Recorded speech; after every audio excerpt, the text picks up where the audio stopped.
Hi, I'm Andrew DeSarma. I'm Jacob Hulwitz. Hi, I'm David Stein. I'm a coach of the Montgomery Blair team. We came in first place in 2010.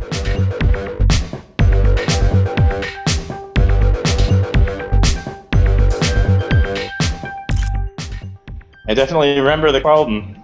It was about the census. We met with the Census Bureau after the Moody's Mega Math Challenge. I remember being really impressed by how surprisingly efficient the whole process was. Hundreds of people taking in census forms, flattening them out, putting them in giant sorting machines, which would then shoot through hundreds of forms a second and sort them alphabetically. We went to the actual Census Bureau headquarters, and we met with the director and his senior staff. And the kids presented their work.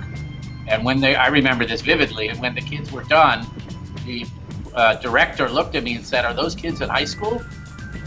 And I said, "Yeah." And he said, "That's better work than I get from half my analysts who have had weeks and weeks to prepare their papers." And he said, "Can I hire them right now?" One thing that I do remember is that we had prepared in advance for a question that we knew one of the judges was going to ask. The question was, how did you split up the work? And the kids had seen that this question had been asked before, so they had prepared a flow chart. How did you divide the work? We actually anticipated your question. Okay.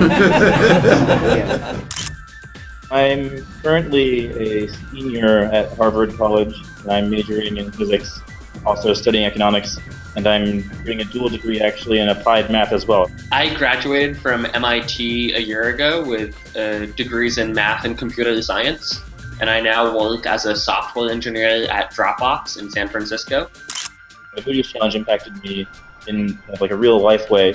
The revelation that you can actually use these same tools to answer questions about the census, or about the water supply, or about real things that make a tangible, very, very direct impact in everyday life. And so, and I guess that is why we call it applied math.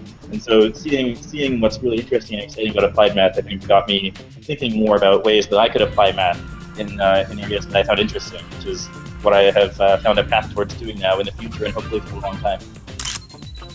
When our teams do well at any contest, we're really proud of the kids. But the Moody's contest is a little unique and different than other contests because it is so open-ended.